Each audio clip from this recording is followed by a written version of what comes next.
Nasunog ang bahagi ng ika-19 na palapag ng isang kondominium sa Baclaran sa Parañaque. Wala naman nasaktan sa sunog pero pahirapan ang naging pag-apula dahil sa taas ng gusali. Nakatutok si Isay Reyes.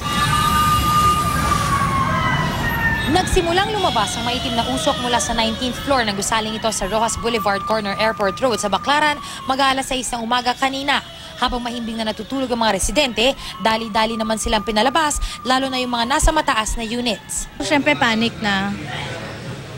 Ayun, tapos kinuha ko yung dog, tapos kasi may matanda akong kasama. Pagdating ko sa banyo ko, amoy usok na. Tapos sabi ko, naku, parang ang lapit na. Dahil sa taas ng building, ang mga bumbero kinailangan pang gumamit ng hydraulic ladder para makapagbuga ng tubig mula sa labas. 1993 pa na itayo ang Chateau de Bay. Sumasailalim naman daw ito sa regular na inspeksyon pero posibleng may kakulangan daw sa fire safety. Pinadala nila ng notice ito na mayroong mga violation pagdating sa fire safety. At hintay lang natin yung official report. Tingin ko gumana eh. Medyo yun lang yung pag-akit ng tubig, medyo yun lang natagalan doon sa aming fire hydrant. Hindi na gumagana ng safety measure dito, eh baka mas maraming units ang nasunog.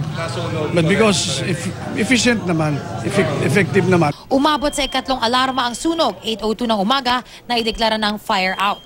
Walang naiulat na nasaktan bagamat may ilang dinala sa ospital dahil nahirapan huminga. Nasa 200,000 piso ang halaga ng pinsala. Patuloy na inaalam ang pinagmulan ng apoy. Panawagan ng BFP sa mga residente. Bago matulog, kailangan bunutin na natin yung mga electrical na appliances. Kung aalis, checkin mabuti na wala talagang naiwan nakasaksak.